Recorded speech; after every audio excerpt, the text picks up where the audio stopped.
Hi hello అందరికీ ఏంటి రోజు కూరాకు చేస్తున్నాను అని అనుకుంటున్నారా? కాదండి, ఇది నేను అప్పుడప్పుడు చేసి పెట్టుకున్న వీడియో అనమాట.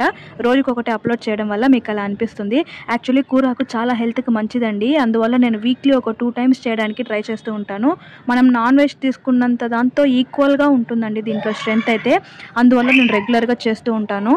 అలాగే ఈ మెంతి కూర కోసం ఒక కుక్కర్లో 1 గ్లాస్ వరకు కందిపప్పు, ఆనియన్, టమాటో, కొంచెం వెల్లుల్లి, చాలామంది అయితే ఇందులో చింతపండు వేస్తారు. నేనైతే వేయడం లేదు.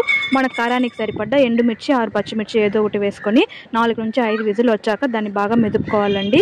అది బాగా మెదిగిన తర్వాత దానికి పోపు అయితే పెడుతున్నాను. దానికోసం అదే కుక్కర్లో ఆయిల్ వేసి ఆవాలు, జీలకర్ర, కొంచెం కరివేపాకు వేసి ఫ్రై చేసుకోవాలి.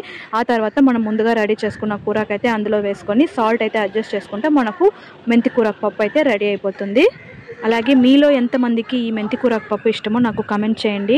నా వీడియోస్ చూసి లైక్ చేసినందుకు అందరికీ చాలా థ్యాంక్స్ అండి. అలాగే ఛానల్ని సబ్స్క్రైబ్ చేసుకోండి. వీడియో నచ్చిందంటే లైక్ చేసి సపోర్ట్ చేయండి.